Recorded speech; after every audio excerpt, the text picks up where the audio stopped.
নমস্কার, সকলকে স্বাগত জানাই আমার চ্যানেল ইনভেস্ট উইথ রিশান। আজকে নতুন একটি ভিডিও নিয়ে চলে এসেছি আপনাদের সামনে। এই ভিডিওতে আমি ৪ টি সেক্টর নিয়ে আলোচনা করব।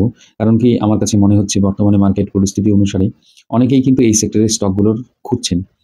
কারণ কি গভর্নমেন্টের যা পলিসি রয়েছে এবং বর্তমান সিচুয়েশন অনুসারে আমরা যদি ভবিষ্যতের পরিকল্পনা করতে যাই, অর্থাৎ আমরা যদি একটা ভালো রিটার্ন জেনারেট করতে চাই, আগামী দিনে হয়তো আপনার পোর্টফোলিওতে এই স্টকগুলো থাকা প্রয়োজন।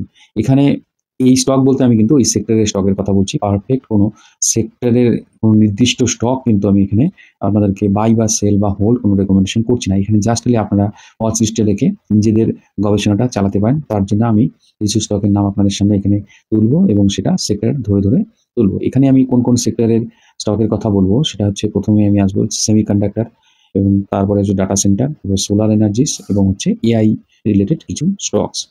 এবার বলে রাখি, এই যে ৪ টা সেক্টর, এই ৪ টা সেক্টরের মধ্যেই আমি সীমাবদ্ধ রাখলাম এই ভিডিওটা।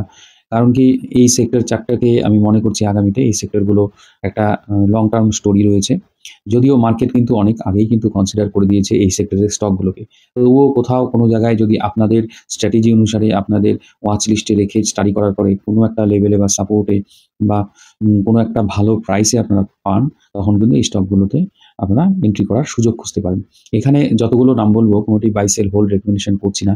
এখানে জাস্ট খালি আপনাদেরকে ধরিয়ে দেওয়া যে এই সেক্টরের আন্ডারে কোন স্টকগুলো পড়ে এবং সেই স্টকগুলোর কিরকম কি পরিস্থিতি আছে সেটাই তুলে ধরা আপনাদের সামনে মেন উদ্দেশ্য, যাতে আপনাদের গোছাতে একটু সুবিধা হয়। আমি একটু গুছিয়ে দিলে আপনাদের হয়তো সময় বেঁচে যাবে এবং অনেকেই হয়তো কোনো স্টকের নাম আজকে প্রথমবারের জন্য শুনতে পারেন। এরকমও হতে পারে যারা নতুন স্টক মার্কেটে। যারা পুরনো আছেন তাদের কাছে হয়তো স্টকগুলো জানা। কিছু স্টক এমন অদ্ভুত স্টক আছে যারা এই হয়তো দেখা গেল ২টো-৩টে সেক্টরে কাজ করে। সেটাকেও রিলেট করা, যাতে আপনার স্টাডিটা আরও পাকাপোক্ত হবে এবং নলেজটা আপনার বৃদ্ধি পায়, সেই উদ্দেশ্যেই ভিডিওটা কিন্তু করা। এখানে কোনো ধরনের কোনো স্টকেই বাই সেল হোল্ড রেকমেন্ডেশন আপনাদের কিন্তু আমি করছি না। এটা কিন্তু একদম স্ট্যান্ডার্ড ডিসক্লেমার। আমি এখানে যে নামগুলো বলবো জাস্ট খালি ওয়াচ লিস্টে রেখে আপনারা নিজেদের স্টাডিটা করবেন, তার জন্যই কিন্তু এখানে নামগুলো বলবো। প্রথমে যে সেক্টরটিকে নিয়ে আলোচনা করব সেটি হচ্ছে সেমিকন্ডাক্টর সেক্টর। আপনারা এর মধ্যে নিউজে কিন্তু শুনতে পেয়ে গেছেন যে সেমিকন্ডাক্টর সেক্টরের ভারতের একটা যে খবর, ভারতবর্ষ নতুন যে চিপ তৈরি করছে, সবথেকে ছোট চিপ ভারতবর্ষ আগামীতে নিয়ে আসতে যাচ্ছে। এবার তার মানেই সেমিকন্ডাক্টর সেক্টরে একটা বিপ্লব আসতে যাচ্ছে। অলরেডি কিন্তু সেমিকন্ডাক্টরের স্টকগুলো কিন্তু অনেকটাই কিন্তু উপরে উঠে বসে আছে। সেই জায়গায় দাঁড়িয়ে আপনাদের চিন্তাভাবনা করতে গেলে খুব সাবধানতার সহিত যদি কেউ ইনভেস্ট করেন, করতে হয় এই স্টকগুলোতে। এবং যারা সুইং করেন তাদের জন্য খুব ভালো সেই ধরনের স্টকে কাজ করা। তবুও কিছু ভালো স্টক আছে যেগুলোকে লং টার্ম ইনভেস্ট করা যায়, সুইং করা যায়। সুন্দর সাপোর্ট রেজিস্ট্যান্স মেইনটেইন করে একটা মার্কেটে নিউজের উপর বেস করে এবং গভর্নমেন্টের যে ফোকাস তার উপর বেস করে কিন্তু স্টকগুলো ভালো মুভ দেখাচ্ছে। তবুও আমি কিছু স্টক এখানে সেমিকন্ডাক্টর সেক্টরে যেগুলো কাজ করে, আমরা অনেকেই কিন্তু যে বিভিন্ন স্টকের নাম জানি সেমিকন্ডাক্টর বলতেই কিন্তু ডিকসন। ডিকসন কিন্তু আ পিওরলি কিন্তু সেমিকন্ডাক্টর স্টক নয়। ডিকসন কাজ করে কি মোবাইলের যে ম্যানুফ্যাকচার করে সেগুলোর থেকে কিন্তু মেইন ওদের রেভিনিউটা আসে। এছাড়াও কিন্তু আরো অনেক কোম্পানি আছে যেগুলো আমরা জানি বা জানি না।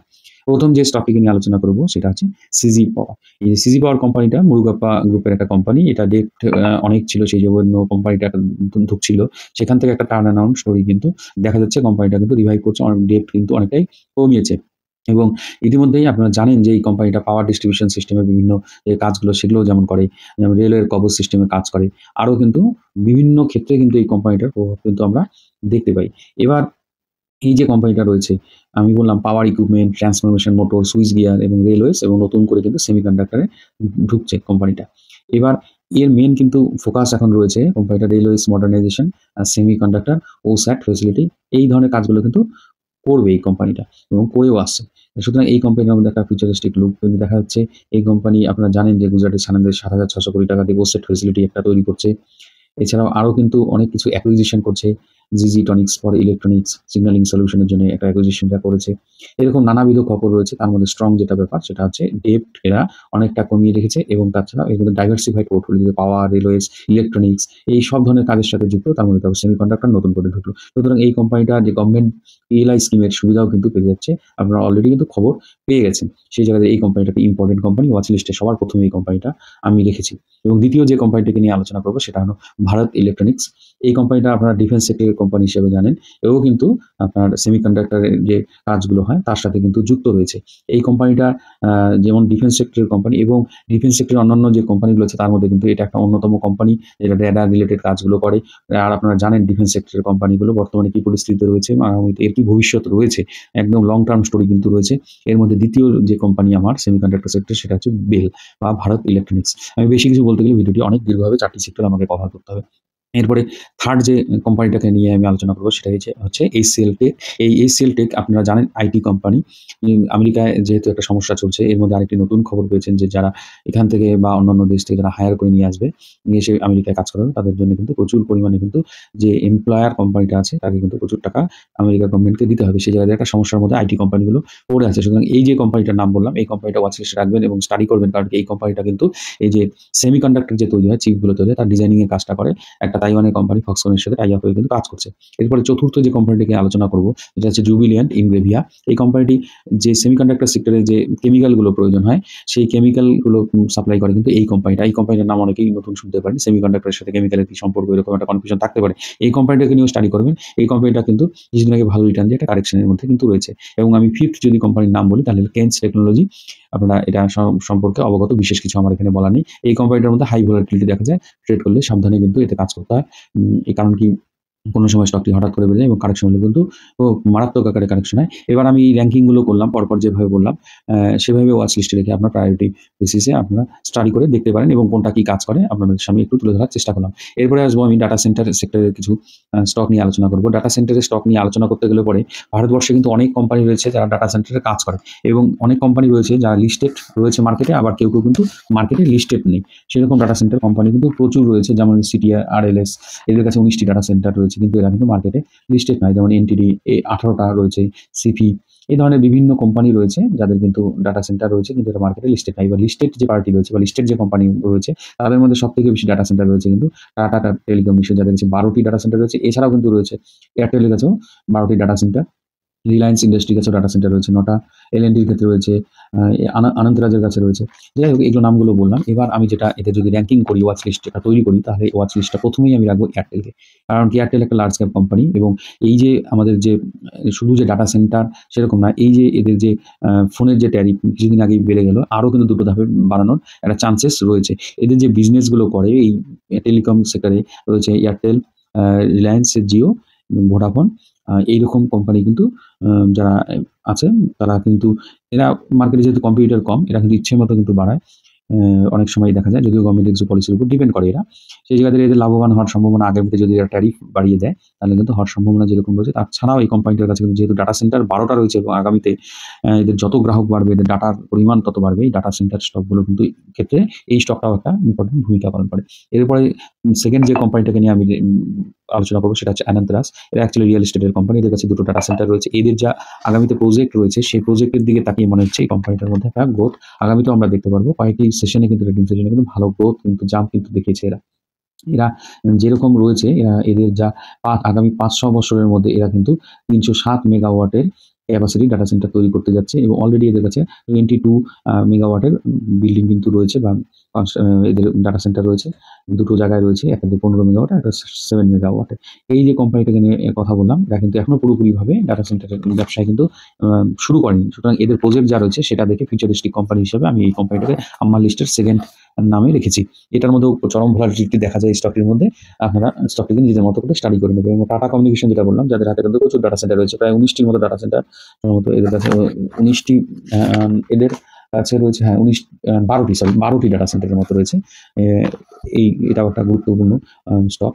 এই স্টকটিও ভালো টেকনিক্যালি পজিশনে কিন্তু ট্রেড করছে। এটাকে নিয়েও আপনারা স্টাডি করতে পারেন। এর সাথে রিলায়েন্সও আপনারা দেখতে পারেন। রিলায়েন্স একটা কংগ্লোমারেট, এখান থেকে ডিমার্জ হয়ে গেলে পরে বা ভ্যালু আনলকিং হলে পরে একটা সুবিধা পাওয়ার চান্স রয়েছে। কিন্তু এই কোম্পানিগুলো খুব স্লো নড়ে, আস্তে ধীরে চলাফেরা করে। সেই জায়গায় দাঁড়িয়ে অনেকেই এর মধ্যে ইন্টারেস্ট হারিয়ে ফেলে।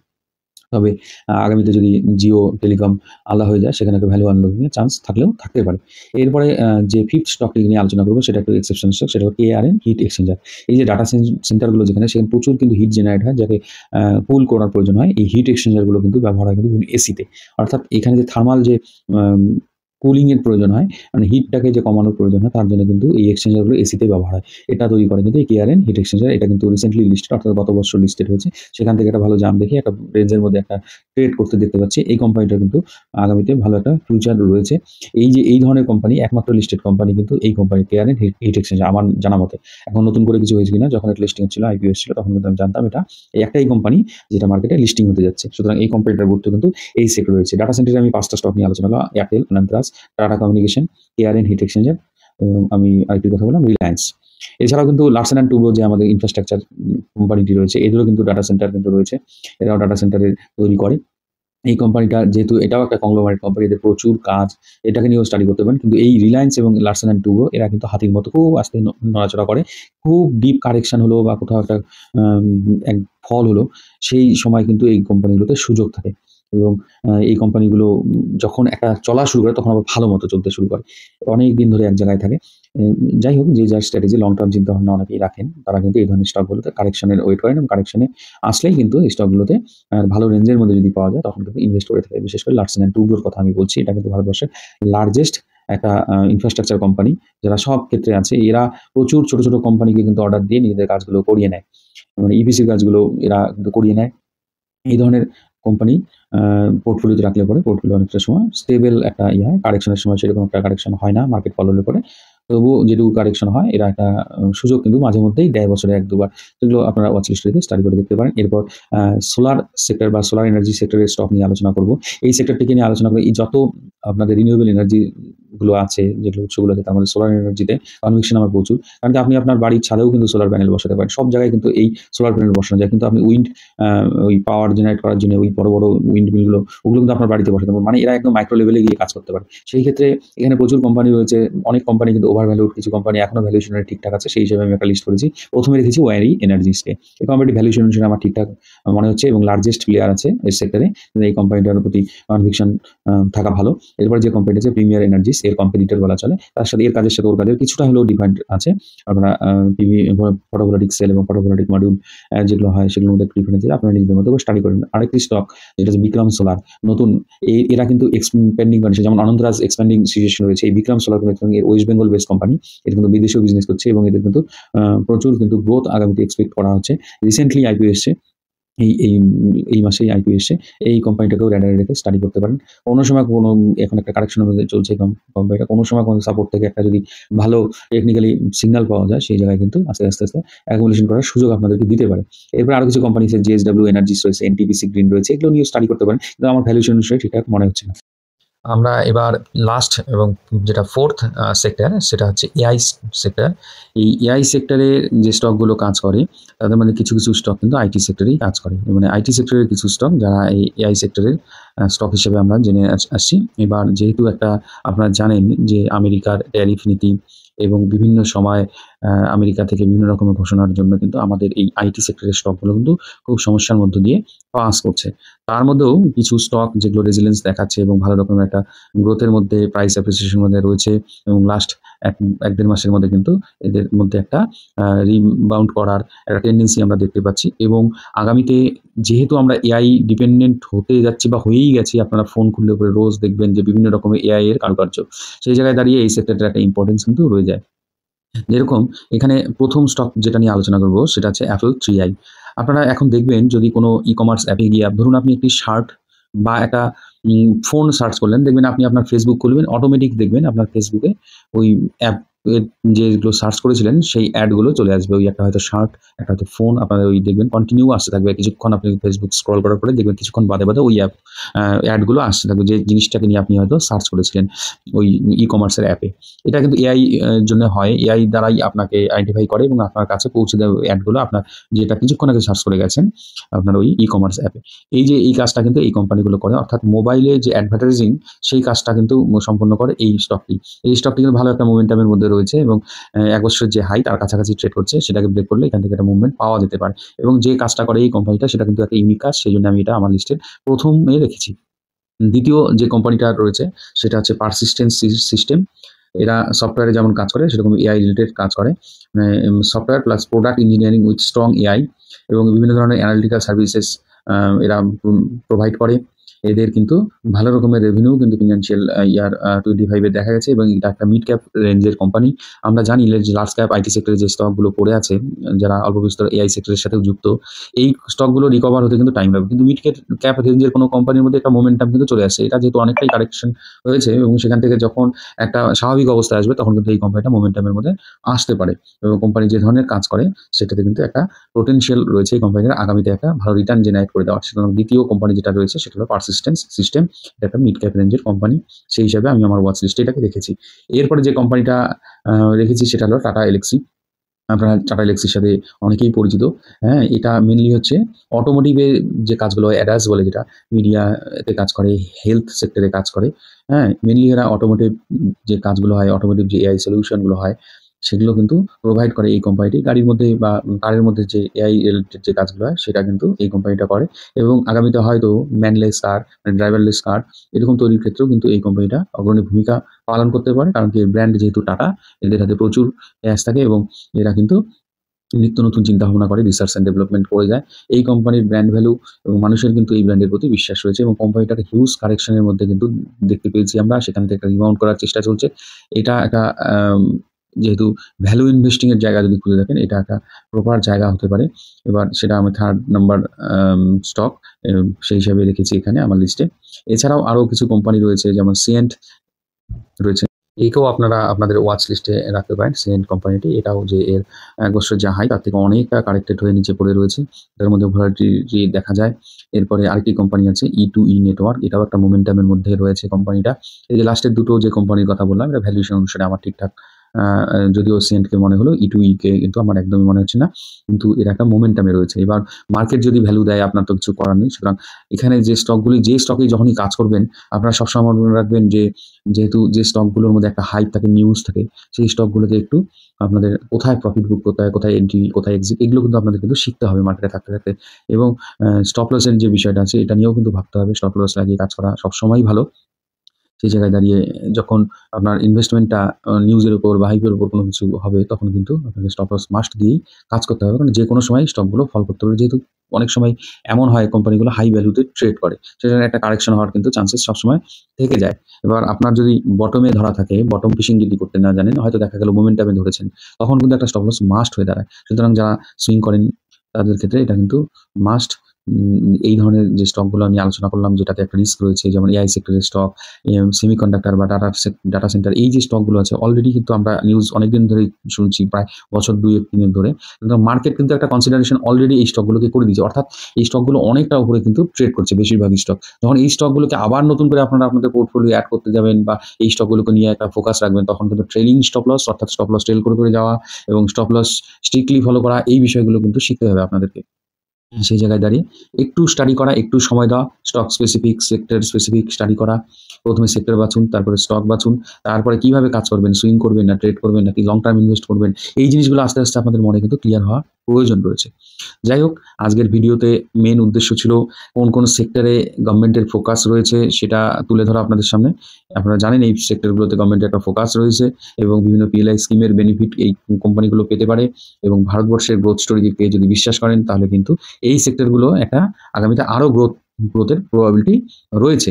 এবার তবুও আমি বলবো যে ভালো করে স্টাডি করে শিখে জেনে কোন কোম্পানি কি করে, তারপর আপনাদের ইনভেস্টমেন্ট বা ট্রেডিংয়ের ডিসিশন নেওয়া উচিত।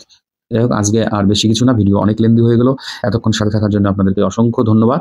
এই ভিডিওটি থেকে যদি আপনারা বিন্দুমাত্র উপকৃত হয়ে থাকেন তাহলে ভিডিওটিতে একটু লাইক করবেন, কমেন্ট করবেন। যারা নতুন দেখছেন তাদেরকে বলবো চ্যানেলটিকে সাবস্ক্রাইব করবেন এবং তার সাথে সাথে একটু শেয়ার করবেন। আপনাদের লাইক, কমেন্ট, শেয়ার এগুলো অনেক উৎসাহ প্রদান করে।